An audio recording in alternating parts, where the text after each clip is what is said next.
Radio Free Radio. Radio Free Radio. Radio Free Radio.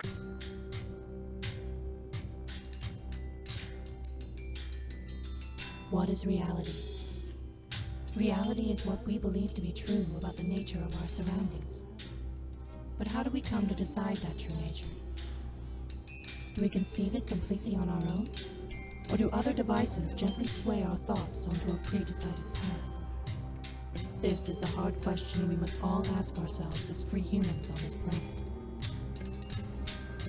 Who sculpts your reality?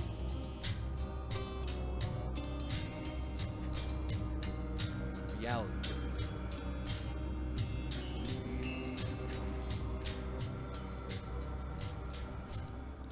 Hey guys, Wednesday night, time for your reality brief. We got a smash up guest tonight, Dan. You're not going to believe this. We got a UFO and researcher and experiencer from the Turner Triangle. It's in central Maine, right? Yeah. So that's going to be pretty interesting. We do, though, guest's not coming on until 8:30, guys, if you guys are looking to directly see him. 8:30. So, the attack today, man. So there's an attack. You guys could not have you could not have missed this. There's an attack on the baseball game in Northern Virginia, the Senator baseball game, right? Yeah. What's it? They're representatives. They weren't senators. They were. It was a representative who was shot. So there was actually several people shot. Yeah, but I mean, like of the government officials that got shot. But yeah, it was a bunch of people, and turned out that everyone would expect an attack like this to, be on one side of the political spectrum, and turned out it wasn't. So I thought that was kind of ironic. Yeah. There's the, said the guy was yelling, "Are you Republicans and Democrats? Yeah, man, like there's some kind of a difference." I know, right? So, I mean, it begs the question, man. It begs the question. What is the deal with this? Is this just the guy that was just, I mean, because at this point, for real, that this type of stuff could be happening naturally without any type of intelligence agency kind of shooing it along. I mean, people are fed up, man. Well, I think, since this election, you've seen this country kind of get hyper-polarized, and it's really sad that there are this many people that still buy into this polarizing us versus them nonsense, when really it's just them versus you. Mm-hmm. Pretty obvious. So, I was listening to the radio on the way home, and the one guy was talking about his courageous acts of hiding. So, apparently, the Capitol Police took the guy down. A couple of them got hit. Yeah, the guy's dead. And then CNN was apparently misreporting the thing. Even after everybody knew that he was dead, they were like, oh, well, they have this guy in custody. And House Majority Whip Steve Scalise was shot in the hip. So, I mean, it is kind of a... 5 people reportedly injured. It is kind of a strange thing now that it's coming from the left. Because before, it's always been the right. Now, I mean, Gabby Gifford, man. Yeah. And that guy was just a lunatic. I don't think he was even coming from any kind of political slant. They said that he was Democrat. They said that he'd voted Democrat in the past. So, I mean, you can only kind of go off people based on their voting record. I mean, that's the first thing that comes to my mind with this is like Gabby Gifford's 2.0. Yeah, which, I really wish I could see a picture of the guy's face, because I could tell you right off the jump if he's got MK Ultra eyes or not. Oh, boy. So, also in the news this week, yesterday, I guess it happened, today even, the building on fire in London. Yeah, how come it didn't collapse? You got to wonder. Yeah, I mean, it was raging inferno, and it didn't collapse into a neat little pile of, let me sweep this away real quick. But we got a message from a listener in the UK, and I think she might be onto something here, so we're going to have to check into this at a later date. Okay, so... A London Tower block, council estate block, reduced price housing for working class or unemployed disabled people. Burned up at 1 this morning. Someone got through the Victoria Derbyshire program and gave some pretty good reasoning why this may have not been an accident, but a plot to get poor people out to make room for further gentrification. You hear that? So they just burned it down just so they could take the property, which, I mean, that's like Trump-level eminent domain abuse, but no, I digress. All right, so it's called Grenfell Tower in Kensington, right? They've been talking all morning about this 10 million pound refurbishment to the outside of the building, applying cosmetic cladding all over to make it match an academy next door. 10 million pounds. And on the inside, according to the witnesses, the elevators are broken and would have cost 60,000 pounds to fix. So it's starting to look like the cladding made the fire spread more quickly.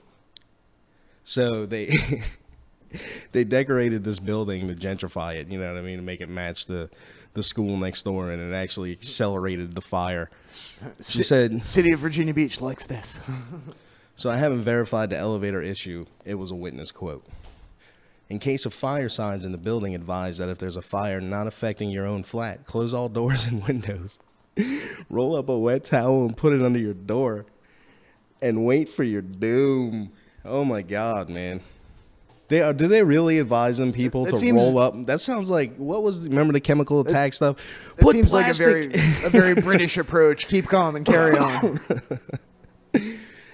Oh, man. So when these people are rehomed, they will be offered a place in Edinburgh on the worst council estate in the UK. Due to the amount of people they will need to rehome, they may not give them a chance to refuse and wait for another offer. It's being seen by some as a way to get the riffraff out of Kensington and make room for more expensive places. Man, you know, sounds legit to me, man. This sounds like some serious normal MO. Yeah, and, if you want to... I don't know if you guys can hear this, but they're coming for us. Yep. The black helicopters have been dispatched. It's happening. Happening level over 9,000. We want to thank American Frank for that. Appreciate the tidbit, little heads up. And, you know, I watched a video of this building burning, man. It was just, it was going, dude. And it's just, So who's getting the insurance claim on that, I guess? Probably what it's going to Rothschild. boil down to. So, guys, earlier the week, I reposted something that Matt Wade posted in an emotionally charged state. And, you know, it seems to be uncertain what's going on here at Free Radio. So, you know, but I don't want you guys to worry, because if you're listening to us, you'll still get to listen to us, because no matter what happens, we'll still find a way to do a broadcast for you. So don't worry Brief's there. not going anywhere. Unfortunately, if you would like to see the rest of the station stick around, you might consider getting involved in some way, giving a hand or whatever. But I digress. So, yeah, don't worry about it, guys. Everything will be all right in the end. We're still trying to figure out what exactly is the dealio. So earlier today, I had this thing come across. It was a newly alleged leaked MJ12 document. Right, so I didn't get to peruse the entire thing here. Let me go ahead and pull that up for you. But,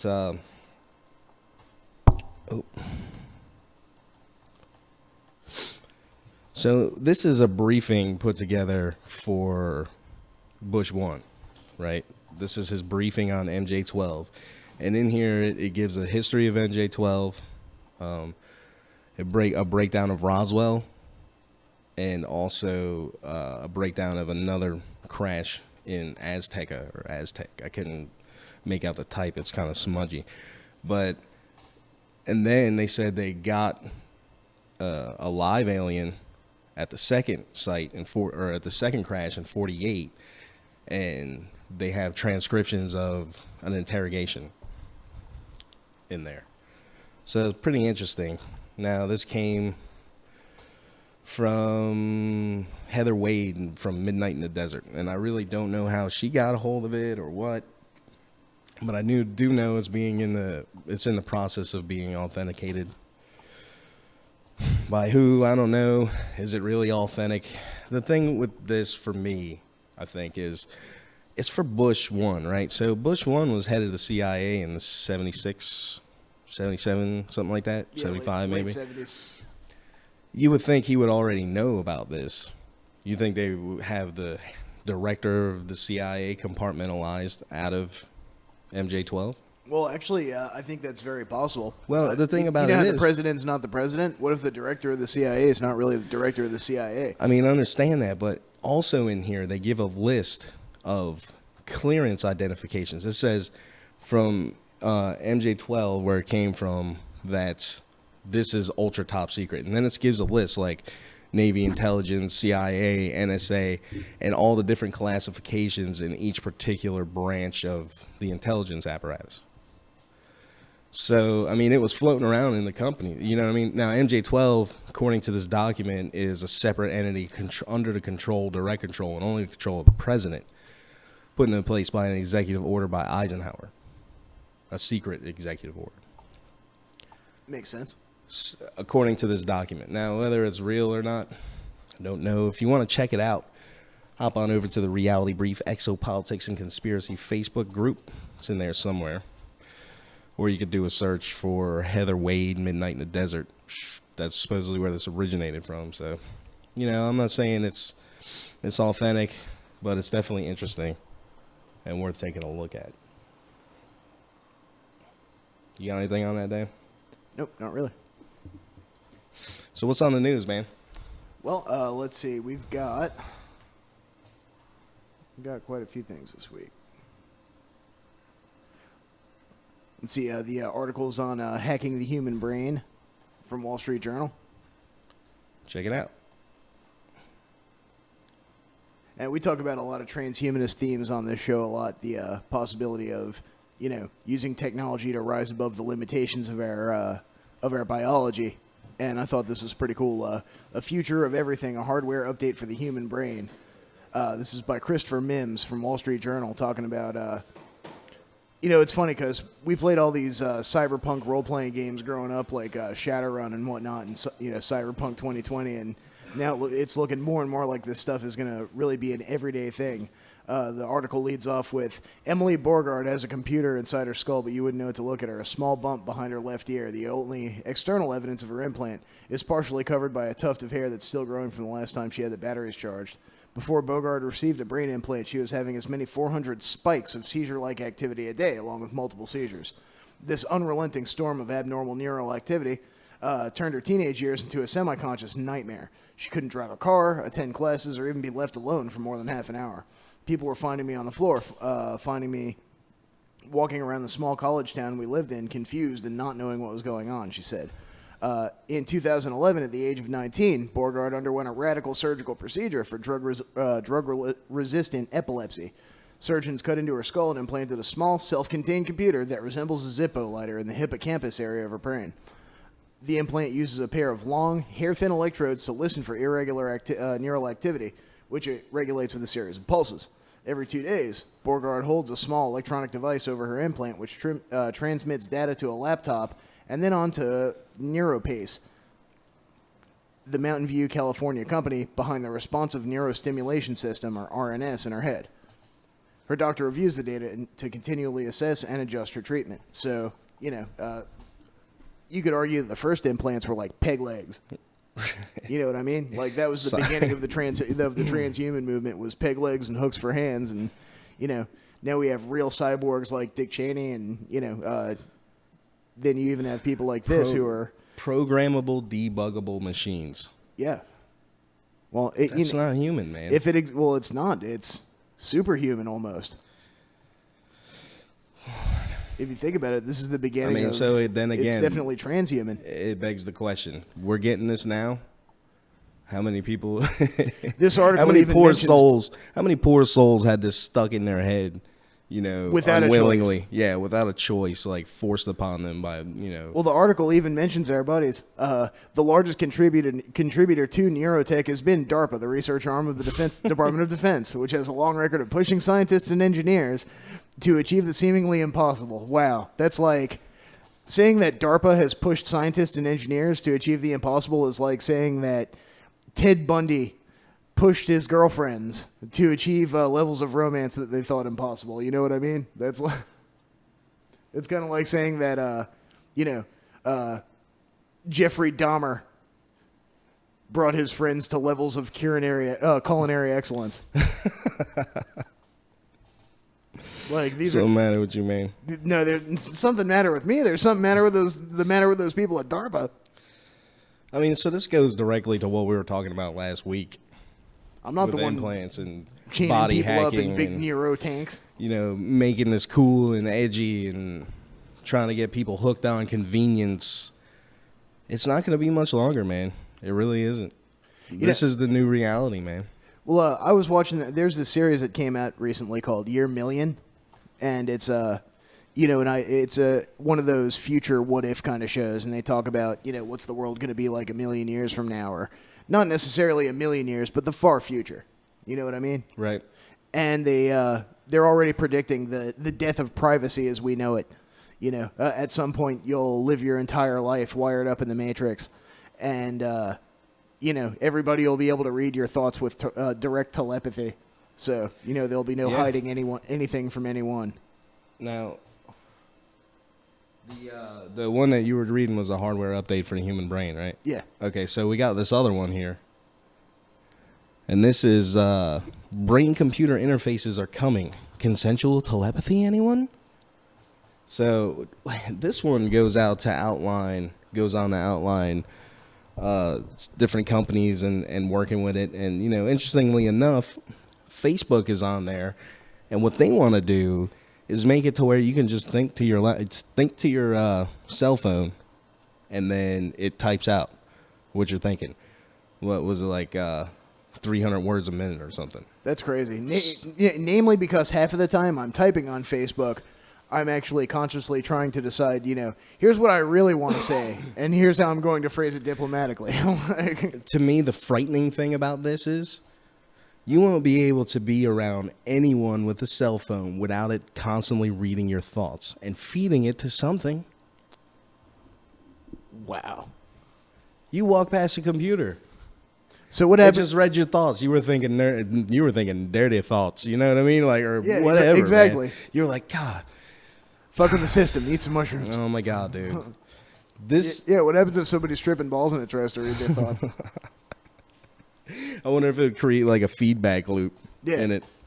Well, you remember that movie Strange Days? I'm surprised that technology hasn't come back out yet. Or hasn't come out yet. Memory playback. Uh-huh. Like, I'm surprised that's already not a thing. Man, there was something last week. It was about that. They figured out a way to, or they think they figured out a way to play back memories. Or play back dreams. So, I mean, if they can play back dreams and they can play back memories, I would think, right? Yeah. Oh, they do not want to play my dreams. No, I've heard some of them. I don't think they do. Nah. They haven't been mostly good ones lately. So, yeah, apparently, Elon Musk is up on this, the thing about consensual telepathy? Mm-hmm. It said Elon Musk, chief executive of Tesla and SpaceX, made waves in March when he announced his latest venture, Neuralink, which would design what are called brain-computer interfaces. Initially, BCIs would be used for medical research, but the ultimate goal would be to prevent humans from becoming obsolete by enabling people to merge with AI. Check this out. Emotive. Unlike some other companies in this burgeoning industry, Emotive actually makes products. Oh, my God. Big words that I cannot pronounce. Electrophenography. Electroencephalography. That's basically recording your brain activity by putting electrodes on the outside of your head. Yeah, non-invasively.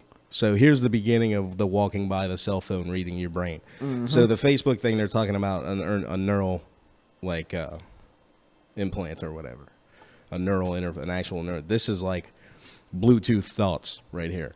Yeah. You know what I mean? This is the beginning of the Bluetooth thoughts, which, interestingly enough, the synthetic telepathy seems like they've already mastered this technology, We're just now getting it. So, Emotive produces software that allows users to visualize their brain activity in 3D, measure their brain fitness, and even control drones, robots, and video games, reported to Daily Dot. The company was selected to be part of the Disney Accelerator program in 2015 with the aim of creating a wearable device for the brain. Finally, DARPA. You kids are getting brainwashed, huh? The U.S. Military Defense Advanced Research Projects Agency announced a $60 million program last year to develop an implantable neural interface in collaboration with a consortium of private companies. I wonder who those private companies would be. The project, part of former President Barack Obama's BRAIN initiative, is ambitious. DARPA wants a device that can record 1 million neurons simultaneously and stimulate at least 100,000 neurons in the brain. DARPA also wants the device to be wireless, the size of a nickel, and ready in 4 years, which is an incredibly aggressive deadline, according to MIT Technology Review.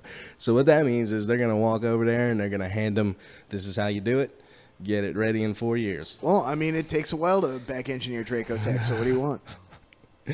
Potential applications. Can't rush genius. Potential applications include compensating for sight or hearing problems because the device could feed digital, auditory, or visual information directly into the brain. Oh my God. Mm-hmm. Talking about AR, man. I mean, you see people talking about AR with, AR. What do you mean AR? Augmented reality. Oh, okay.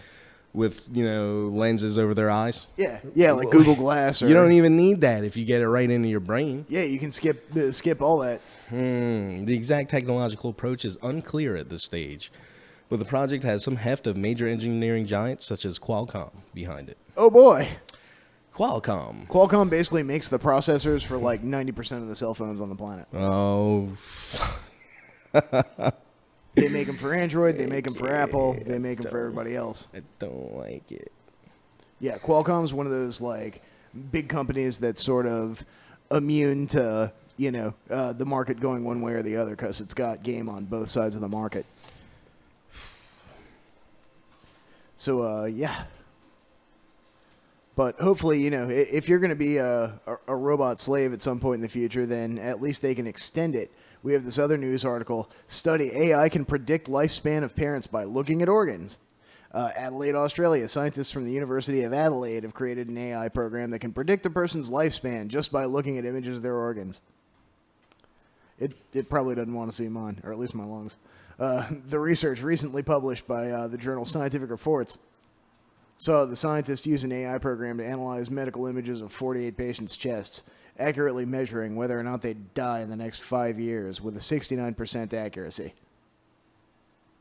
How you feel about that, Don? I don't like it, man. No, sir, I don't like it. Let's see. He points to a process the computer undertakes called deep learning, which allows the machine to accurately read images. So, the next stage of the AI's life will involve analyzing tens of thousands of patient images. So now we're going to just go, when the machines turn on us, they'll already know all of our greatest weaknesses. Isn't that comforting? Yeah, it's so comforting. Yeah, I mean, they've already got everything plotted out. We talked about before. Listen, what they do with your data that you give, check it in here, doing this, doing that, posting your feelings and your emotions here and there, whatever. They feed that all into a computer that makes a profile on you, in which they in turn feed into another computer that simulates how you would act during a specific event. Say, mass civil unrest, and they use that to run simulations across the country, military simulations. Mm-hmm. I mean, that's just one thing they do with it. We got Doyon coming on at 8:30, so what we're going to do is we're going to cut to a quick break here, and then we'll be back on as soon as he gets on. Oh, okay. I was going to say I had another article I wanted to bring up for that time. Go ahead. And I think this ties directly into some of our core stuff about how they're using these EM drives and 0 point and Alcubierre and all this warp drive and stuff, or what'll eventually be replicator tech. This is from Futurism.com and Science Alert. And we've talked about this before. Physicists say they've manipulated pure nothingness and observed the fallout. In the quantum vacuum, no one can hear you scream. According to quantum mechanics, a vacuum isn't empty at all. It's filled with quantum energy and particles that blink in and out of existence for a fleeting moment. Strange signals that are known as quantum fluctuations. And for decades, there's only ever been indirect evidence of these fluctuations. But back in 2015, researchers claimed to have detected the theoretical fluctuations directly. And now the same team says they've gone a step further, having manipulated the vacuum itself and detected the changes in these strange signals in the void. So we're entering that territory of high-level physics here, but what's really important in this experiment is that if the results are confirmed, the researchers might have just unlocked a way to observe, probe, and test the quantum realm without interfering in it. What's more, this might put us another step towards, remember how we were talking about how they boiled the vacuum with an electromagnetic field? Right. And all the little virtual particles that pop in and out of existence. They hit them with a beam of polarized light, and they go from being temporary particles into permanent particles. Which could be the basis for some type of replication technology. Precisely. Or teleportation or any of that Matter stuff. out of thin air, essentially. Yeah. If they could figure out how to combine it. They say this is important to be able to observe a quantum system without changing it, because from what we know now, every time we measure and observe a quantum system, we destroy it, which doesn't bode well when we want to tease out what's really going on in the quantum world. And that's where this quantum vacuum comes into it. They say, let's think of a vacuum in a classical way, a space devoid of matter with the lowest possible energy, no particles, nothing. But a byproduct of the most fundamental principles in quantum mechanics, Heisenberg's uncertainty principle, states that there's a limit to how much we can actually know about quantum particles. And as a result, the vacuum isn't really empty. It's actually buzzing with its own strange energy, these little temporary particles of, pairs of particles and antiparticles, and they pop in and pop out. So they first detected these back in the 40s. And then in 2015, they figured that, if you shoot a laser pulse into a vacuum, lasting only a few femtoseconds, like a millionth of a billionth of a second, you can see these subtle changes in the polarization of the light. And it's still being debated, but they say that they've been able to squeeze this vacuum and turn temporary particles into permanent ones. But when that happens, they remove the quantum signature that's left on the photon. So it's no longer a quantum system. And that's what they mean by when we observe it, it destroys it being a quantum system, because the whole idea of if it's a quantum system, something on the very smallest, fabric of reality, then, it could be, it exists as a probability. It could be in any number of locations at a given time. But once you observe it and you know where it is, it's no longer, if it's in one spot, it can't be in those other spots. Right? And yeah, isn't it also there at the same time? Yeah, exactly. It's both there and not there, like Schrodinger's cat. It's the basis of the quantum computing, the double the amount of calculations. Right. So if they can learn more using this technique, they'll want to continue to probe the quantum state of light, which is the invisible behavior of light at the quantum level that we're just beginning to understand. Yeah, I mean, that's once they figure that out, or they let it out and let it be known. I mean, that's gonna just shatter our physics. You know what I mean? Like, we're gonna be able to do things that was just impossible, man. No way. Yeah. You know what I mean? This Such as is the next frontier, man. Such as making the Kessel Run in 27 minutes. Teleportation. Yeah. Yeah, I mean, it just endless. We're talking about the replicator technology. Well, and I have a feeling that, the basis of stuff like that, like warp drive and replicators and, being able to go instantly from one star system to another, blink drive, things like that, it's all, intimately tied together. Right.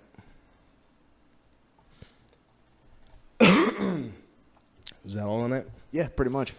Yeah, man, it's interesting. They talk about quantum entanglement being a major principle of all kinds of things, like remote viewing.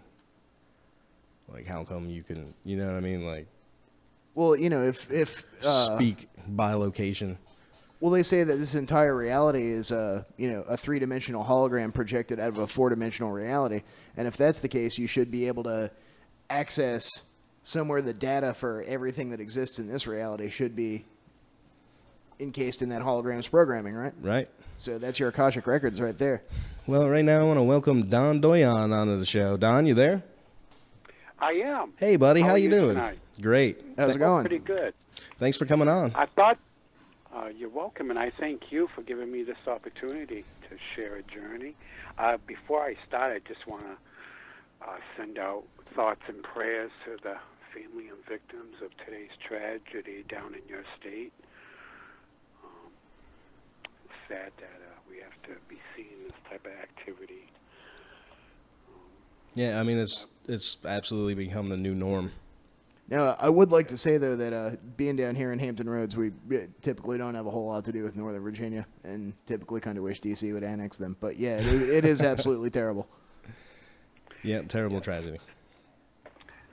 So where do you guys want to start tonight?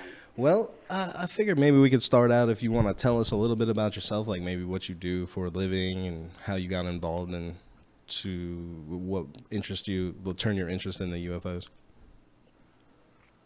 Okay, well, I grew up in Turner, was educated in the school, and from elementary up to about my junior year, I dropped out of high school in Turner. My parents had got a divorce. I went into the working field. I also had the opportunity to go to school with Patrick Dempsey, if you all know him. We were very competitive in elementary school. Let's see, I went into security. From security, I went into printing field and graphic arts. Hey, nice. I'm a graphic designer. Yeah, I was running printing presses and so forth. Then I got into the UFOs about, well, I've had a sighting back in '94 with an ex-girlfriend. That was an interesting encounter. Her and her daughter, she noticed it first. This was in Green, Maine in 1994. She noticed a craft in the air going real slow, and she was pretty excited, and the little one there was a little scared. We didn't think nothing of it. We were just always was amazed. And then I would say around 2011 was when we got into it seriously, my friend and I. We took a telescope out to Turner, and one thing led to another, and here we are today. Yeah, I've seen some of the videos you got. Yes, and I do. I want a big shout goes out to a lot of people. This journey would have never happened for a lot of family and friends, really, and everybody that's in the ufology. Because I had the experience first and then had to go back and find out what it's all about. Right. And so it was very challenging. It was. Still is to this day. I don't have all the answers, but I can definitely confirm some of this stuff that's being talked about and the history, throughout history, everybody that's been involved in it for 70 years, really.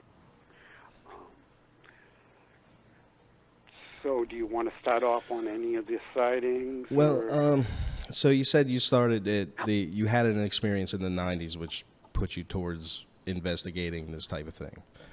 And then you said it wasn't until 2011 until you got really involved with another guy and tracking these things down. So what was the first major one that you experienced when you got... August 6th, 2011 was my first photograph. I believe you have it on tonight's picture you guys posted earlier. You see 4 inverted negatives of the orb that went over our head. Right. You and Jason Gleaves, are good friends in the UK. If it wasn't for them, I wouldn't even be here tonight because I was about ready to throw in the towel. So were we. We thought the power was going to be out of our studio. We had big storms here in Norfolk. Yeah, it's funny. I'm sorry to get away from the interview, but on our way over here, I was thinking about the whole situation with the show and what happened, how it almost didn't happen. And as we were coming up Granby Street, which is the main street over here, the lights were out. And I was just thinking, oh, man, please let there be power at the studio. But we got here and there's power, so... It's funny you said that, because today we had no water. Water main broke here on Lisbon Street here in Lewiston. And so, yeah, today we had no water for a good part of the day, but they got it fixed. Yeah, this has been an incredible journey. It truly has. We were joking about how Darkfleet had resorted to using weather warfare against us. Oh, there's a subject. Yeah, everything you guys have been talking about for the last couple of weeks, ever since I've been listening, and you bring up some valid points. DARPA, I believe, our technology is pretty advanced. It's probably 50 years beyond what we think we have. Easily. Easy, yes. I read somewhere for every 10 years that goes by, the military-industrial complex advances about 43. Yeah. That's an interesting figure. Oh no. Yeah, so this has been an incredible journey, and I just have to say thank you to people that's directly involved in my life and indirectly, because this would have never happened. I'm a single parent raising my 10-year-old son, and so a lot of things come together when we adventured out. We don't do it so much now. I pretty much do it when there's a call-in. If I learned anything from this experience over the last 5 or 6 years, it was to show me, because you don't see these guys. You don't. These craft, they're cloaked. Mm-hmm. If they want to be seen, they'll be seen. But if they showed me anything, it was the feelings, the energy, and the vibration. So If I was taught anything, it was that, the unseen, knowing that they were there without visibly seeing them, I guess would be a better way to put it. So what do you think is in control of these craft? In control, I believe. The ones that you're seeing up there in Maine, anyway. Right, and and I'll be the first person. I don't have all the answers, but Right. I believe we're witnessing craft from visitors from other places and our own technology, our own craft. I believe I'm seeing a mix of both. That's my belief, or my opinion. I'm going to tell you where things went south with MUFON. On Christmas Day, I had 2 sightings. And I reported both sightings, and I reported them a week apart. So the first one I reported to MUFON was the video footage you see playing on my main page at night when I'm in my car. Right.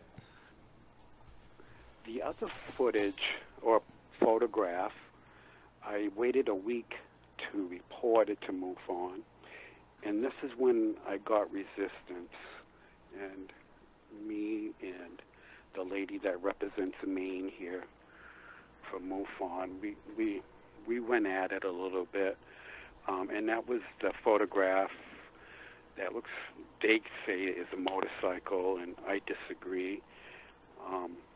My friends in the UK seems to think it's interdimensional vehicle. Now, that being said, MUFON, I had it out with MUFON a little bit. She was saying that's a motorcycle, and I'm going to tell headquarters down in California not to, reply back to my submittings.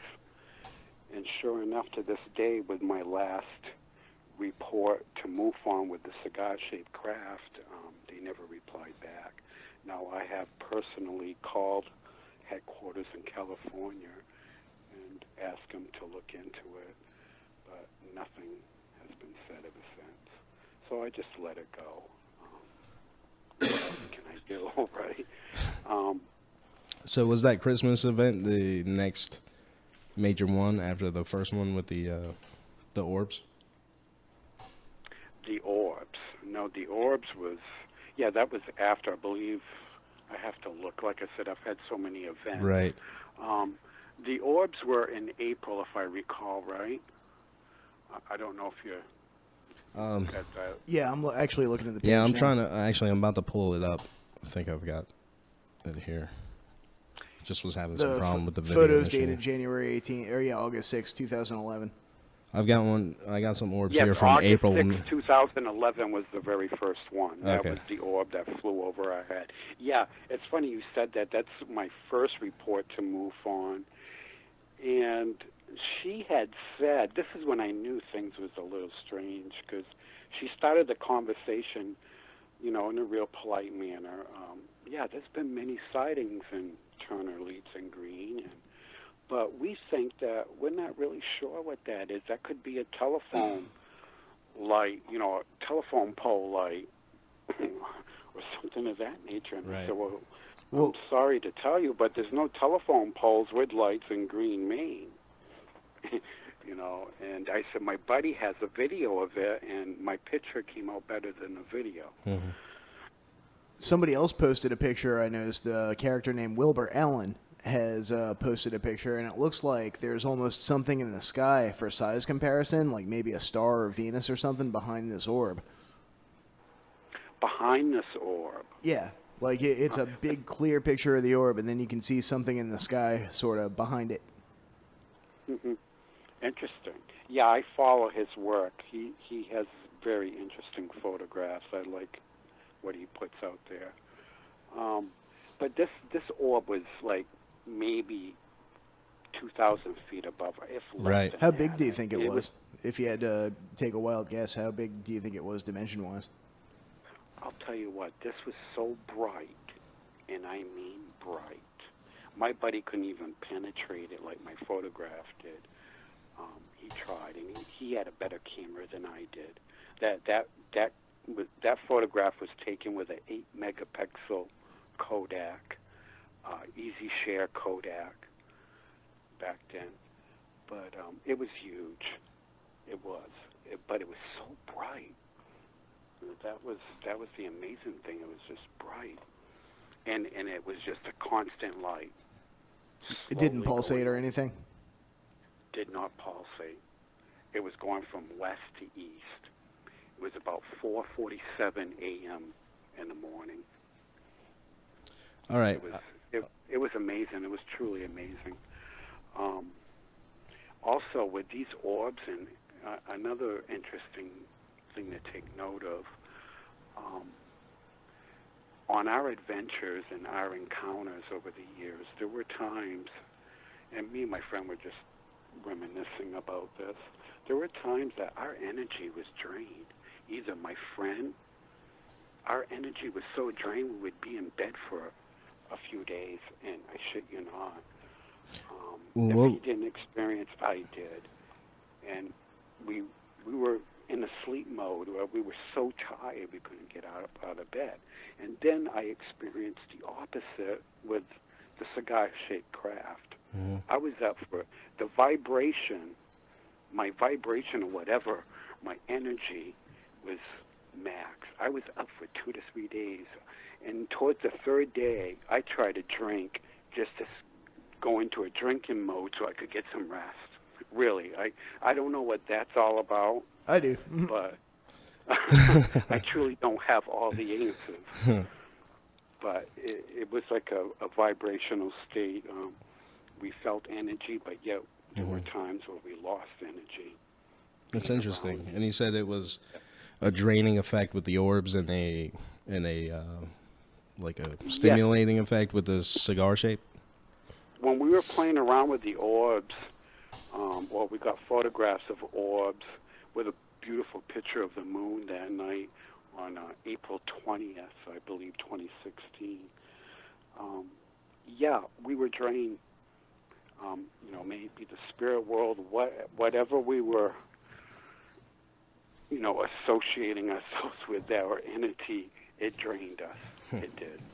Well, no, we were talking last week. We did that show on, on the implants, and we'd been wondering if, it's possible if, how you said you were feeling drained, if they have sufficiently advanced tech, who's to say they didn't hit you with some kind of implant or, give you a little surprise to take home and you wouldn't even know it.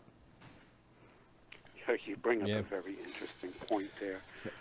You bring up a very interesting point. And we discovered something called astral implants and entity Yeah, attachments. etheric implants. Now, there's an event. Like I said, there's so many events where I grew up in Turner. In 1977. Is that the Men in Black thing? No, this is an experience when I was a kid growing up in Turner. Yeah, well, let's hear it. you want to hear it. Yeah, absolutely. Yeah, absolutely. Okay, well, I am an interesting individual. You're about to find out. I've had an interesting journey in life. I am no angel. Me and my brother were explorers. We worked on the farms. Anyways, we were kids growing up, and how do I want to say? We wouldn't get into trouble, but our next door neighbor was a used car salesman at the time, and he left the keys in the car, and we were 10 and 11, and we wanted to borrow him and take him for a ride, and we'd park him back. Well, when we went to go park him back, our neighbor came home from camp, and we knew our ass was grass, so we kept going. So long story short, we camped out in Turner for a whole week. Being 11 and 10, we had the National Guards and the state police airplanes in the air in Turner, Maine, looking for us. There is missing time. I have, ever since I've been in contact with whatever you want to call it out here in Turner, Maine, I'm getting memories back, and there's missing time when I was 11 years old. Like I said, we were on the run for a whole week in Turner before we got caught. I went to the Maine Youth Center, and we all make choices in life, and that was part of the learning process. Yeah, you're gonna have that. Yeah. Did you ever think about trying to get some memory regression for that? I did. It's funny you said that. I asked my primary doctor that, and he said no way. So What? I don't have the money to. I don't have the money to do this. Yeah, it sounds kind of expensive.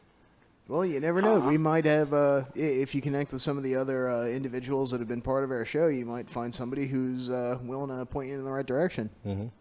That's true. Energy flows where it's needed to, right? It does, and like I said, let my research be a help to others. I want to be a service to others. We have no agenda. My friend and I do not belong to any government agency. I've never been in the military, although I do thank the men and women of the armed air forces and our veterans. Maybe this is a good time for this to be all happening. The universe has its timing with all of this. Mm-hmm. I've tried to reach out to a lot of these professionals in the past. I wanted to know what was going on. I really did. And maybe there was a reason why it didn't happen. I don't know.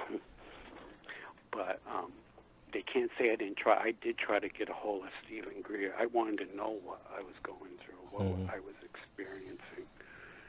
So I did try to get a hold of a few of these experts, but it never happened. Well, Don, I've managed to get this 2012 video, or not 2012, the Christmas 2015 video. So would you want to walk through that one more time while I play the video for everybody? Sure. Because I have no audio, though, so.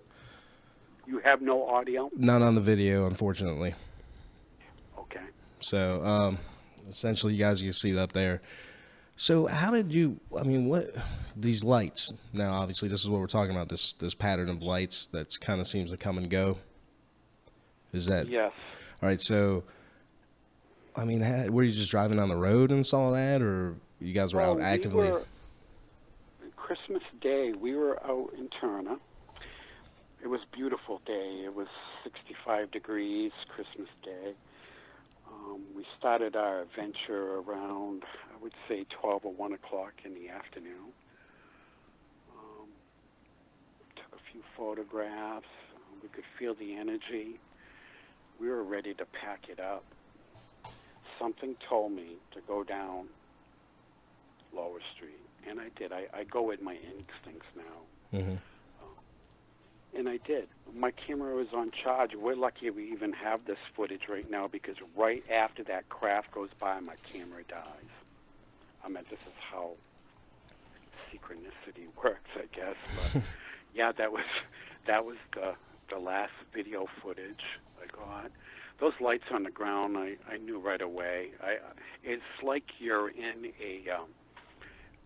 Actually, the best person that explains it in an altered state of mind is Richard Miller. I don't know if you're familiar with his work.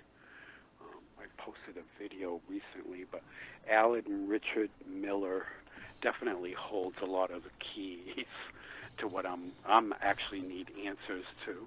But yeah, anyways, as you see the lights on the ground, I knew right away that those weren't Christmas lights. Mm-hmm. Yeah, they don't look like Christmas lights at all. No, and so in that footage, you'd hear me say to my friend, "How come your camera's not picking this up?" Yeah. He had a better camera than I did. He had a Sony, if I recall right, HD. But long story short, as we're going on, it was like I was in an altered state. I'm channeling. I mentioned something about these lights are for their craft. And sure enough, as the footage goes on, my friend, we were talking about, I was getting that feeling again. And as soon as I said that, he said something to the effect, I haven't listened to it in a while, but he said something to the effect of, "I don't like it when you get that feeling, Don." Sure enough, I hear him say, "Don, there's a craft coming." And I was making sure I had my camera steady, and there you have it. I'll tell you one thing, it's something else. I don't know what you guys make of it, but it was definitely interesting footage. Yeah, it's the cigar-shaped craft stuff that, definitely gets my opinion, because we've known from talking to other people about some, like, the solar warden ships, those are cigar-shaped. So it's, the kind of picture we're trying to put together here on Reality Brief, it's always kind of interesting when all these elements of the story coming from different people and they all come together. Yeah. Well, no, it's funny you tie in the Christmas with the cigar-shaped craft, because that was another incident where we were about ready to pack it up, and I said, well, something's telling me to make this one last stop. My friend stayed in the car. It was like they were telling me, set up your camera now and get it rolling, and boom. Now, after that cigar-shaped craft, we went on to go visit his aunt, but I kept saying to my friend, we've got some amazing footage here, and we haven't even looked at it. I didn't even know I had a cigar-shaped craft, but they were telling me we do have something. So it wasn't until later that evening when I discovered, wow. And there again, I almost missed it. These craft go by so fast. There's only 5 frames of that cigar-shaped craft. Mm-hmm. Some estimate. Your average camera's taking 25 to 30 frames per second. I only have 5 frames. I'm not a mathematician, but if I'd have to guess, that was cooking pretty fast. Yeah. And working on somebody else just recently that got something similar of a cigar-shaped craft this past week or so that I did review. It looks similar to mine. Okay, so I got the video up, or the stills of the cigar. I'm assuming that's what this one is. So how did this situation come about? How did you catch this? Were you actively out just like looking for UFOs? I mean... Yes, we were. Actually, it's funny you said that. That was another day. The cigar-shaped craft, I had 2 sightings that day. One at 10 a.m. I'm not sure if I posted up those pictures or if those are on my YouTube wall or...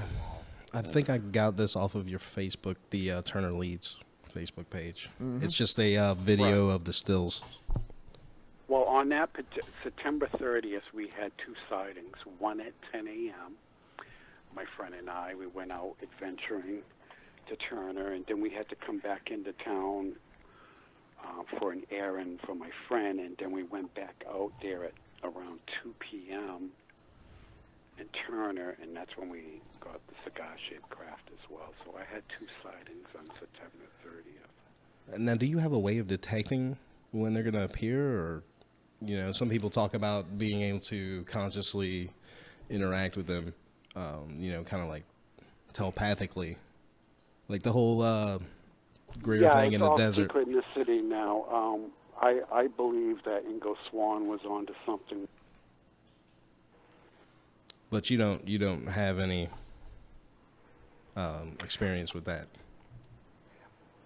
I do, but I'm still in the learning process too here. I don't have all Still the trying to answers. figure out what's going on, just like the rest of us. Right. I can tell you that it's like a calling. It is. Mm-hmm.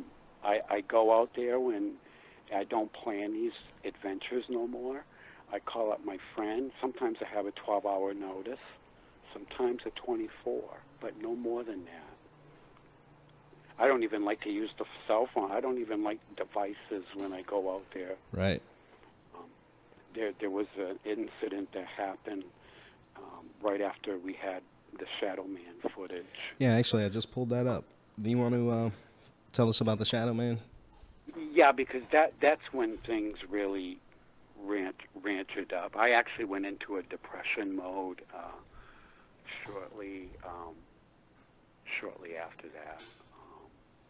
Because when you have these experiences and you can't find the answers,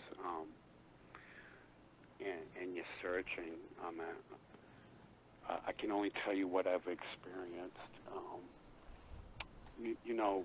We're today's society. Everybody's been downplaying all of this, and so when you're searching for answers and they're not there, you can get into a depression mode. Mm-hmm. I fought it and got out of it, things from friends and family. But yeah, this Shadow Man footage. Now, 2 weeks after this footage was taken, now we were told to leave that day. Yeah, right? By shortly who? after, by these entities. Okay. That you see right now. I did not see these. I could feel the energy. I believe my friend was getting too close. Now, you see the Shadow Man, but to the left, there's this little guy here that I believe is a gray.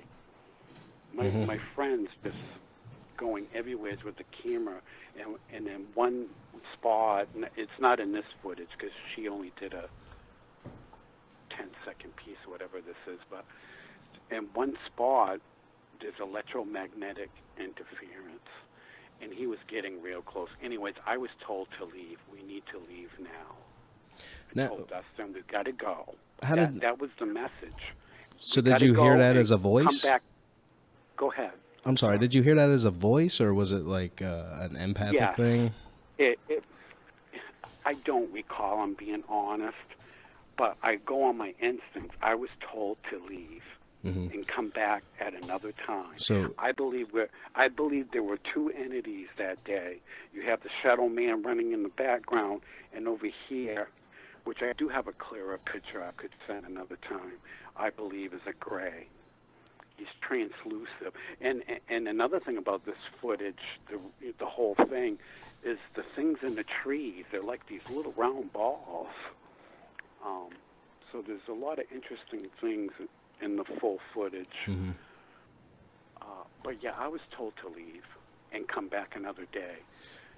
And when we did, 2 weeks later, I know I have not submitted this. I have some footage with a bone in a tree. Really? Yes. In the same area? Yes. Yes, right down below the hill. 2 weeks after this footage was taken. It was in July, I believe, July 14th. It's on my YouTube wall. I could unlock it so you guys could play it, but we could go there another day. Like I said, there's too many events to go over. Now this but bone. Yeah, we found a bone in a tree. We got documentation of that. Some Blair Witch action right there. The day when the PI investigator had rolled up on us. That was a day. That was another interesting day. My friend, because like I said, when we go on these journeys, I have my cell phone off and probably even pull the battery out as well. With these new phones, you can't, but back then you could. And so anyway, long story short, my buddy turns his phone on. The minute he turned his phone on, I've got an intuitive feeling. I could hear the car racing up from Lower Street up to Upper Street to where we were at. I told my friend, I want this bad boy. Sure enough, he pulls a Yui. And I'm not sure if you have that footage or not. It is on my YouTube wall. I say PI guy on it. I had to cut some of that footage out. Unfortunately. I had to cut some of that out because I didn't want to post his face in the video. Right. But we have the full video where I say I want this bad boy. Do you have a shortcut for your YouTube channel you can give out for people that are listening and maybe interested? I can. It's Doyon. I can post the link too. It's easy enough. Yeah. Feel free to post it in our group if you're. I'm not sure if you're a member of that. It's on Facebook. It's called Reality Brief: Exopolitics and Conspiracy. I'll go ahead and invite you if you're not already in there. Yeah. So those of you listening, I have to unlock that because a lot of I didn't want to scare a lot of people because we had so much different footage, and I still know a lot of people in Turner, and I have to be respectful of everybody out there, and and friends. Don't want to scare the bejeebies out of nobody neither. Because these guys, if they wanted to hurt us, you can bet they had every chance they could have a long time ago. Well, going back to the two, you said you saw two distinct entities. It was a shadowy figure, and what you suspect to be a gray. What do you speculate the relationship is between the two? Like, what were they doing out there together? I mean, I know no one has all the answers. I mean, what do you think, though? I believe what Rosemary. I have a hard time with pronouncing some of these names, so please forgive me. That's okay. Rosemary. She writes a lot of books. I'm trying to. Is it Guller or? She's written a lot of books on the shadow entities and how she even states in one of her videos that they were notorious for hanging out with the Greys. D-Gen, I might not be pronouncing it right, the Gen. I guess the genies? Yes. DJINN. For those of us in our audience who aren't familiar with them, they're a group of spirits that originate out of Persian mythology and magic. They're supposed to be fire spirits that inhabit deserts and forgotten places. And they're known in popular cultures as, like the genie in the lamp. But they actually are a particular breed of spirit. Apparently, they are also related to the spirits found in the Geisha and the Key of Solomon. Fun fact. There you go. Now you're saying it, because it's just I have so much experience and so much other things that I have to rely on all the other people that have done their research. Nobody knows it all. That is for certain. Yeah, there's too many, and I don't think it was meant to be for everybody to know it neither. Everybody has a piece of this puzzle to bring to the table, no doubt. I mean, we do our best here trying to bring it all together, but, it's a very, very large picture. It is. With a lot of unknown pieces. The best we can do is try to give people a platform, and, I think a lot of this, it's up to our listeners really to decide what they don't accept as part of their reality. But, we're definitely here to give the access. And you're right. Everybody has a different perspective, because I can tell you this. There were times I asked my friend, did you feel this energy? Like I did, and he said no. So we're all at our own stage in this, in a different perspective. You know what I mean? I know exactly what you mean. Yeah, I mean everyone. Everyone has got. They interpret things, their own way. Some people are quick to just believe whatever, and others are more questioning about everything. And I question myself to this day. I really do, because when you think you have the answer, they throw in another piece or another wrench to turn it all upside down again. It's really interesting. Yeah, I mean, there's no one that I couldn't imagine has the whole complete picture. Except maybe DARPA. Not flesh and blood, anyway. Not even DARPA. Right. Not even DARPA. But yeah, we're digressing here. I got this picture loaded up here. I'm gonna go transfer it over. I believe it's your partner. He's standing on a rock, and you've got 2 spots highlighted there and some negatives of it. Yes, that's recent. That is from May 18th. Can you tell us the story about this one? We decided to go out. It was a beautiful day. It was like 90 plus degrees out. So we decided to go out. Last year at the same time in May 12th, we had a sighting at this very same place. I believe you have one of those pictures as well. But something tells me to, I said, Dustin, I want a picture of you right here standing on this rock. It almost looks like It? a turtle-shaped craft of some sort. Like, the shape of it, Well, just looking at it makes me think of a turtle.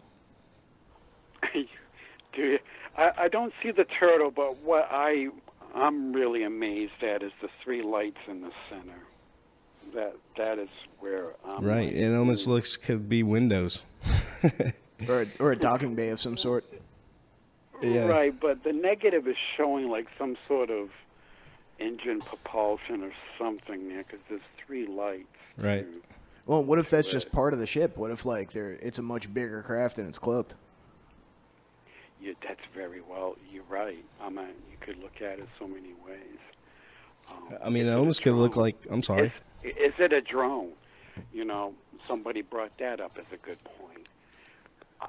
I feel it's not, but To play devil's advocate here too. I mean, it almost could be an insect. Motion blur. With those 3 lights, I would go with that theory too. But those 3 lights in the center, or those, Yeah, the 3 dots are definitely pretty interesting. That's what made me go, okay, there's something more to this than meets the eye. I mean, it almost resembles a little bit like maybe it's part of it coming through some type of portal or something. Like those 2, what could be insect wings, maybe is like a rift type of thing. You bring up another interesting point with the portals or vortex. There's documentation of a Turner triangle. What I'm about to say is my opinion. Mm-hmm. Now, I don't know if you followed any of the remote viewers from the past, like Pat Price. I know about Edgar Casey. Well, that was a little bit different. You had Edgar Casey, but the ones that were involved in the remote viewing program with Ingo Swann, Mm-hmm. Pat Price was his name. He passed away in 1975 after he went on with the CIA shortly after this. But he had discovered at least 3 alien bases here on Earth. Okay, one of them was in Alaska, and I forgot where the others were. I think Antarctica, and one more. Well, I suspect there's more than one. Now, what if that strange crane that we got in West Paris is a base, like the Nordics? I have a picture and I've never really posted it online. I could swear it looks like a big giant tall white sitting on this craft over there, and I'm going, wow, what if that is a base that is, from another entity? Right. Because I highly suspect that's why I see the drones landing right after that crane. How do we know that we're not observing them? And I'm throwing this as a possibility. Yeah, absolutely. How do I know this ain't one of the bases that Pat Price uncovered? Because there's documentation of the Turner Triangle, at least dating back to 1986, that I found in a museum here in Portland, Maine. So why don't you... When I started... Say that again. Why don't you expand a little bit on the Turner Triangle? It's pretty interesting. Let our audience know what that's all about. I didn't discover that. Even though I grew up in Turner, I did not discover this Turner Triangle until I went to the museum here in Portland, Maine. That's when I saw newspaper clipping from 1986. I had just got out of high school, and it talked about the Turner Triangle. Now, I sent you some newspaper clippings, and that's from all those newspaper clippings are from a friend of mine I went to school with in Turner, and he happened to keep it all. So one night I was able to take pictures of all the articles he had kept over the years. But yeah, there's been a lot of strange activity dating back a few years here in Turner. So it's like a swampland, right? Am I correct with that? Swampland? Yeah, is it swampy out there? I guess there might be areas. There's a river, and there are areas of a swamp, gullies. There's all kinds of interesting things out here in Turner. Yeah, what about Bigfoot sightings? Is that where they're taking place at? That has been said too.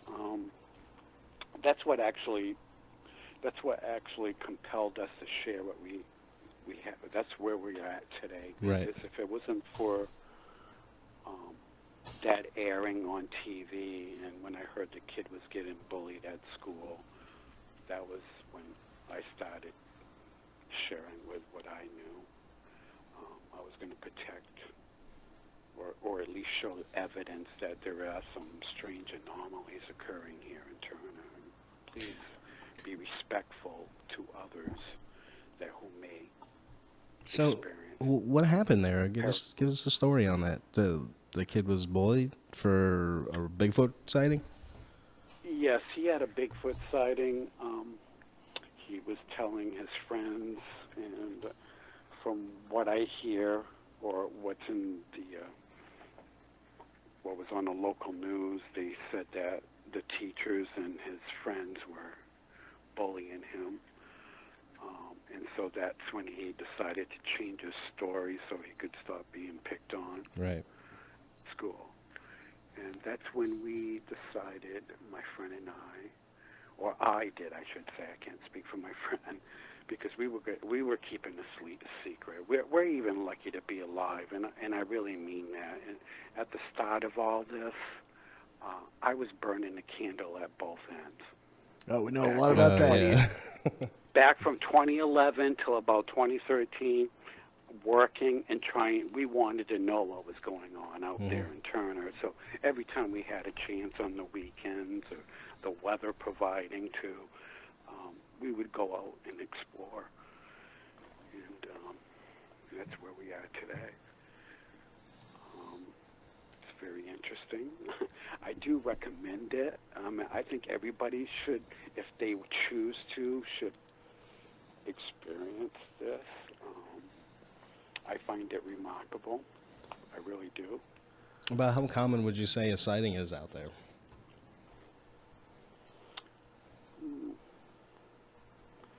How common?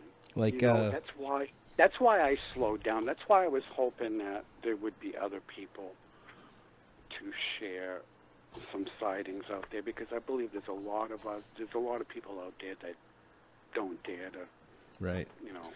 Well, like, there have been, here in Hampton Roads, there have been a couple of, multiple TR-3B sightings reported just this last year. We're down, on the eastern part of the state, pretty much right near Virginia Beach. And what kind of sightings? TR-3Bs. That would be the triangular shaped black craft. Yeah, the big black triangles Really? that have the 3 dots on, the 3 lights on each apex of the triangle, and then the one big dot in the middle. I myself have seen one of those over Newport News firsthand. Interesting. Now, what's your take on that, government?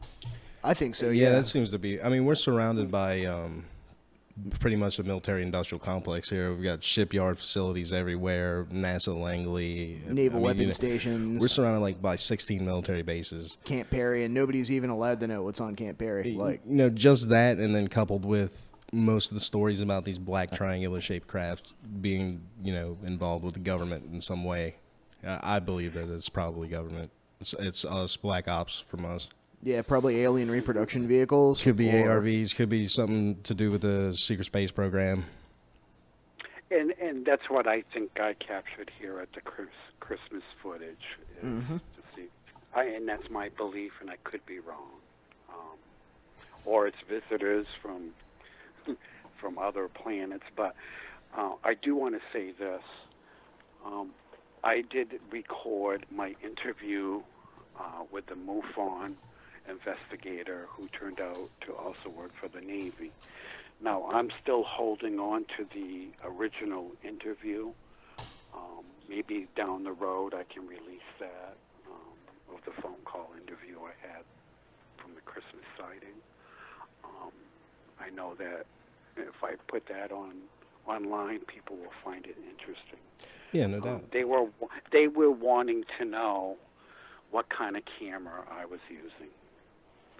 That was the main focus, because That's interesting. I would say the Olympus, and then I would go on another subject, and then say the full model that I was. So he kept going. He kept deviating back to, okay, what's the model and make of that camera? Right. No, well, they probably want to look for flaring effects and stuff that are associated with that type of camera. And I do need to state this for the record now that we're on this subject real fast, and this is why MUFON. I took the sound, when I submitted that video, I took the sound out of it, because I felt that what I was saying to me and my friend at that moment was private. Mm-hmm. And that's how I felt at that time. I have no rhyme or reason. I just wanted to protect us, because you can feel my energy. I'm like in an altered state. Well, given the state of the world, it makes sense to I want to knew protect right your away. sources. I knew right away that those weren't Christmas lights. The feelings I was getting right before the craft came into view, I was holding that back. He did, as you all heard, I waited a year because they were not replying back to that video that I submitted back at Christmas.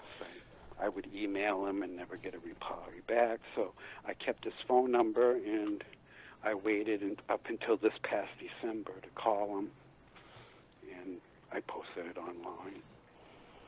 But I think what tipped me off to MUFON having something wrong going there is about a year and a half ago, I was investigating a UFO sighting in this area. And when I was digging through the MUFON database, I found something not quite like what was described to me, but someone claiming to have been abducted over a period of years, like a lot of different reports, all from the same area that would happen to be the area of the UFO sighting I was investigating. So at that time, I wasn't able to get the address of where they saw it at. So I kind of put it to the side, let it go for about a year. I went back to MUFON, and all those reports that I'd seen about the abductions had been taken out. They're gone. You can't get to them no more. And now you can't even access the MUFON database. If you go to their page and you click on the database, it won't let you in. You have to trick it. You have to go in. You have to do the search for the previous 20 and then go in a couple pages and then search it that way. And there's so much stuff missing now. Or you have to pay for a membership. now, there are a lot of good folks, as we all know, and I'm sure you guys have watched some of the MUFON videos from L.A. and California. There's a lot of good men and women who work for MUFON. I am in touch with the person that interviewed me here in Maine. I have all respect for him. I did cross the line by recording the phone conversation, but it was the only way I could get to the truth. I did not break any laws. Here in Maine, we have a one-party law. Each state has their own laws when it comes to recording phone conversations, so please don't do something without inquiring your state laws. But I did not want to have to do that. That was against my own morals, but I felt I needed an answer, and so I might have overstepped my boundaries a little bit, and I didn't mean to. And I have all respect for the men and women who are in the service. He happens to work for the service of the Navy, and I just want to throw that out there. He's a good guy. He's thinking about leaving MUFON. He doesn't like the chain of command. And Right, I we'll mean, leave it like that. We'll leave it like that. You know, I just talked to him a couple of weeks ago. He asked me to take it down, believe it or not. he, I mean, it only takes a few people to spoil it. You know what I mean? It's not saying that all of MUFON is corrupted or anything, but there's definitely something fishy going on there. They've got orders. You know what I mean? The headquarters is in California. I talked to this lady down there, I don't know, back in October. And, you know, they all have orders. And so they're just, and like you hear him saying that audio phone conversation, you know, he sent it up the chain of command. And that's about it, you know. He did his job. And here on our show, we sort of have a philosophy that, you know, the truth is found written on bathroom stalls and subway walls. So that's why I like the fact that there's all these groups on Facebook, you know, a decentralized sort of MUFON that's out there on the internet of chapters for particular areas. There'll be like a MUFON Sedona, MUFON Montana, MUFON Arkansas, wherever. And there's all these little groups that are spread about. And it's decentralized, so there isn't one central authority that can come down and kind of squelch what gets posted and what doesn't. The flip side of that is that you got to check like 50 pages. But the upside is that since it's so decentralized, you know, you're going to get access to a lot of different reports from a lot of different places. you're right. And these are volunteers, too. You know, Yeah. These men and women that are investigators for MUFON, they're volunteers. Nobody gets paid to do this stuff besides, you know, the guy from Ancient Aliens, pretty much. Yeah. Well, no, you're right there, and that was one thing that me and my friend, you know, we're not going to monetize, or I have a hard time pronouncing it, but, you know, make money on this. Mm-hmm. We're doing this as a service to others and confirming other people that past and present who have been in this a lot longer than I have. And, well, Don, we got to take a quick break. It's probably going to be around 8 minutes. If you want to stick on the line, and when we get back, we can maybe open up the phones and go into some more stories. Sure. All right, man. I'll be right there. I appreciate it, guys. Hey, we appreciate you coming on and being a part of Reality Brief. And, you know, thanks for bringing so much to the show. I hope your listeners will also help you out, too. One hand feeds another in this world. I hope that you'll get some sponsors there with your radio show. You guys are doing a good job. Thank you. I appreciate it, man. It's it's been a hard road, man. We've been doing this for a while with these guys now, and you know, emotions are high, and we're just gonna have to see what happens. Right, and I like the topics that you guys bring up, because everything, DARPA, from mind control to you name it, there's so much at play here. All right, Don. Well, we'll be back in right a bit. All right, sounds good.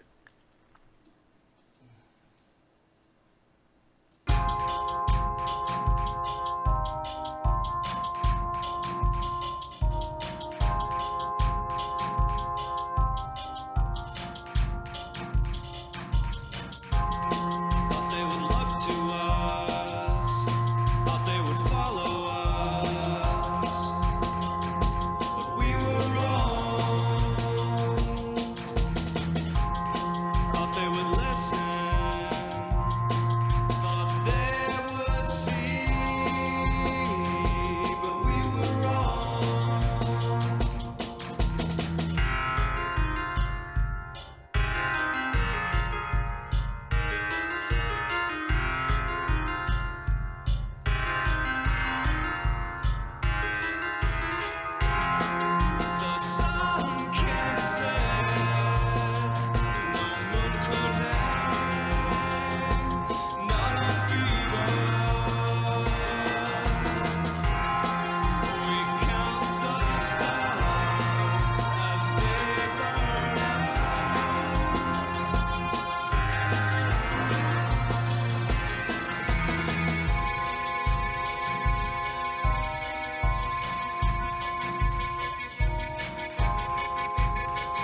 of Saturn, virgin mother of virtue.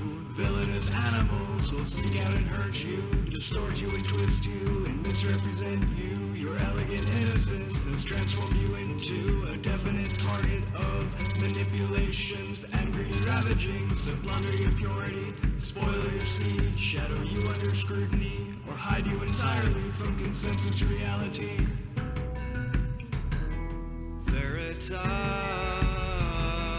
one and only.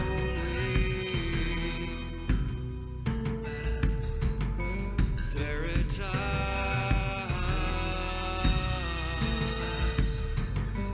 own.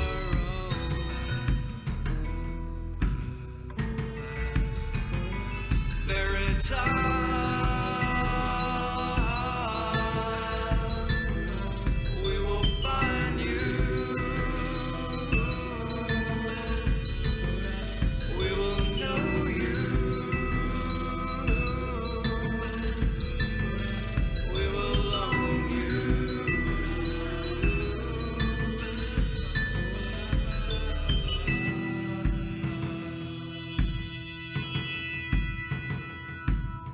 Seeking her endlessly, she's ever elusive. Further and further now, your source gets diluted, and the well is always deeper. How deep can you dive? How deep is your need to stare the truth in the eye? The truth is that you hide from her. You are vulnerable, as you lied to yourself.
Hello? Sorry, we're back. We're back. Welcome to the second half. We're back with Doyon. Doyon? Is that how you say Yes, it? Doyon. On Radio F Radio, and I guess we're gonna dive right back into it. You guys, if you got a question, you want to call up and ask Don. The number is 757-525-3276. Again, that's 757-525-3276. Go ahead and call in. Give us a call and let us know what you think about your own theories on what mysterious things in the sky are or whatever else you guys want to talk about. Again, that's 757-525-3276. So, when we left off, let's see, where were we? We were talking about the black triangles, right? Yes, the TR-3Bs Mm-hmm. you say you were witnessing or were investigating? Yeah, Move on. yeah, we'll move on. So did you have anything else to add to move on before we move on? Not at this time. Like I said, I have the utmost respect for the men and women who represent them. Well, we do have... Hello, caller. Hello, caller. Hey, can you hear me? Sure can. What's on your mind tonight? Corey Good. What Know about that him? guy? Yeah, I know that Oh, guy. yeah, we know all about Corey. What's on your mind? Yes. You think he's full of shit? I don't know. I'm not going to get into Corey Good. Only Corey. I do know that there is memory wipes, and I think dark journalism brings up some very good points as far as a lie detector test, because I'll be willing to take one any day of the week. As far as Corey Good, I believe is spiritual. I've listened to Corey Good. I like what he says about the spiritual journey because it definitely is a spiritual journey. Now, as far as confirming what he says, I think I'm on the fence. And I'll leave it like that. I don't want to get into that argument. Only Corey Good knows. And he may not even know, I think, is the point. You go through so much mind spaghettifying. You know, if you take his story to be true, he's already admitted to being through so much mind manipulation. There's no telling what memories are valid and what are programmed. Yeah, we've discussed on the show a few times how they have the capability of creating entirely fake memories and implanting you with them. So, And that's public, like being released now to the public. Like, so knowing what you know about DARPA being so far ahead and advanced, I mean, there's no telling what is true and what is not coming out of the secret space program narratives, no matter who it is. And who's that? What other about the person fact that he's been doing this for 3 years and hasn't given us any evidence? I mean, can you think of a single secret space program whistleblower who has presented evidence besides maybe Tompkins? No, but I can think of whistleblowers who are fleeing for their lives and dead or in prison that have actually posed a threat to governments and people in power. Right? oh yeah, But Corey Good, he's free to walk the streets. Yeah, I mean, it is something to think on, but again, it could be anything behind that. It could be, he may not even know what is actually happening. You understand what I mean? Like, he may be involved with something he doesn't even really understand, like, what is actually going on. He thinks it's one thing. He's getting carried away by this one and interrogated and bringing to Antarctica, but it's not really. huh? I mean, there's no way for any of us to We know. might be too, huh? So, I think a good case would be Bob Lazar. He mentioned something about, if I recall right, not remembering something after leaving that, and I could be wrong, I'm paraphrasing, but I thought there was something brought up to that nature where he couldn't remember, or he was concerned about something of that nature. well, thanks for calling, guy. And, We do have another Richard caller. Allen Miller. Okay. Richard Allen Miller Thanks, guys. talks about. Hello? Hello, you're on the air with Reality Brief and Don Doyon. What's your name? Turn caller? your radio down, please. Turn the radio down, please. Yeah, do that. Can you do that? Yeah, we've done that. Thank you. Thank you. So what's on your mind tonight, caller? You got a question for Don? And I want to say... he was talking about the memory wipes and everything, right? Mm-hmm. So is the government involved with that, or is that just part of the secret society that no one knows about? Well, the government's involved with the secret space program, so the mind wipes are definitely Right. A common thing that happens to people who are secret space program survivors or people that have been involved with other black ops that the government's a part of too. So, caller, are you... So we're saying the aliens are part of the government as well?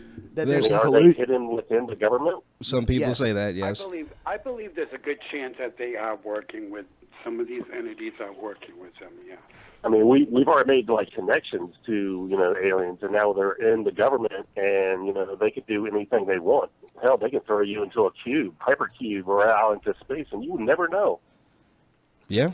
Yeah, it's a very good point, sir. Well, thanks for And- calling. Yeah. And being as you know they're thank working you with the very much. government, there's no limit to the treachery that they'll go to. Yeah, that is true. But since we got that memory wise, man, we can't remember a whole lot of nothing. So y'all have a good one. You too, buddy. So I just want to say, if anybody else wants to call in, please just try to keep it to questions for Don or subjects related to what we're talking about tonight. Thanks, guys, for calling. We love you here at Reality Brief. Okay, so where were we, Don, before we got interrupted? I apologize for that. We don't have a screen or anything. No problem. Yeah, I mean, off-topic calls happen a lot. As far as the memory rights, I can only go on what others say or whistleblowers that sign these, secret disclosures that you're not to talk about when you get involved in that. And so we can only relay what others have said in the past, I guess, right? Right. And a lot of I these... haven't experienced that myself. Mm-hmm. But you yourself did say you'd affiliated. experienced missing time, though, right? I did, and that's when I was a child at 11 years old with the incident of borrowing my neighbor's car, and we were on the run for a week, yes, in Turner. Actually below the hill from where that shadow man footage was taken. We lived on the next street over from where that activity was taking place, on Pearl Street. We grew up on Bryant Road. I don't know if I gave you that video of a 1975 footage of me getting on the bus with my brother and my neighbors. I'm not sure if I got that. I've been stretched It's out on my thin. Facebook wall, but it shows that I grew up in. It's an old 1975 video clip of growing up in Turner. We were catching I believe it was the first day of school. Well, hopefully the next time you come on, we'll have our video machine working correctly, and we'll be able to Yeah, it'd be pretty pull nice. up all your videos and pictures a lot easier than tonight. Right. I would have Skyped tonight, but I didn't. I wanted to get this on good audio. Right. And you know how Skype can flake out sometimes. Mm-hmm. Oh, yeah, we've had that happen a few times. Absolutely. And it's probably good that you didn't Skype because our video and audio have latency right now. So until that gets worked out, we won't be doing any of that. Oh, Now, as far as if you want to go touch on what's going on out there in West Paris, Maine, we had a few interesting adventures out there. A lot of this stuff was done when I had my motorcycle, so I was able to, slowly sneak in on my motorcycle on some of those footages from West Paris, Maine. But long story short, and we would go out there, make our presence, and take this footage, and then we would back away for months at a time and go back out to that spot. But there was one particular night we went out there, and it was about maybe 1 or 2 in the morning. Now, I don't know if I posted the link. I mean, I really don't want to put this on the map. I did in a couple places there a month or so ago. But long story short, we were observing one night, me and my friend. I had just got my car, and I thought it was being a good opportunity. I didn't register. I still had the person's plates to the car. I exchanged my motorcycle for a car. I traded a car for my motorcycle. But long story short, Sounds like I a worthy still had trade. his plates. I still had his plate, so we observed this white truck approaching. We could see people in the field. Now, this is where I think the government, because we saw a drone come in for a landing over there, and this person with a white truck approached us. We did not stay long. He took off into a trail that led into the woods. And another incident that happened at that very same spot, this was last year, I'm going to say around October. We were filming the crane, and it happened to be a full moon. Lord and behold, a cop had rolled up on us and asking what we were doing, and we told him we were taking video footage of the moon. And it just so happened the moon was right over the crane. Now, I'm really good at reading body language. This cop wanted us to move on. Mm-hmm. He was very nervous. He was even asking how long we were going to be there for. And I said, about another 20 minutes. He said, well, could you please move on to Streakin' Mountain? I feel there was something about ready to come in for a landing. Can't prove it. So we moved on, and we came back the following morning, and that's where you see the daytime footage that we happened to get. I believe it was February of 2016, if I recall right. But yeah, so we've had some interesting encounters. Also July 4th and into the 5th, when we were out there in West Paris, someone told me we've always got nighttime footage. Well, we were going to stay until sunrise so we could get better footage, and it's on my YouTube channel, but from 2013. But we were followed out by 2 white cars that morning on July 5th. Same make and model. One went past me and went in front of my car, and one stayed behind me. Can you recall the plates? Me. What type of plates they were were on mass plates. They were mass plates. Just regular? Now, if they would have been Maine plates, my brother's a private investigator, I would have ran them. We cannot run out-of-state plates. Mm-hmm.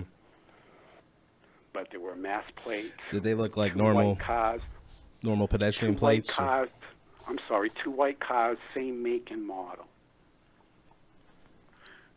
You know what type was it like? Were they Chevys, Toyotas? Yeah, they were probably Chevys. Yes, Chevys or what is it? The Ford Taurus? No, not the Ford. It was The Explorer. They were big. Ford Explorers, Chevy 1500 Silverado. There were two mid-size white cars. Oh, they were with cars? Massachusetts plates. Yes. So did you have any interaction with them? No, we did not, except for the cop. When I'm told to leave, I leave, and when I get those instinct feelings, I was already told I was going to be followed out.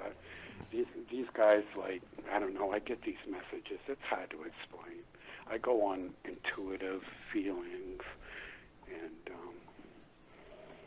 I don't have all the answers. I truly don't. Yeah, I would like to speak to some of these professionals.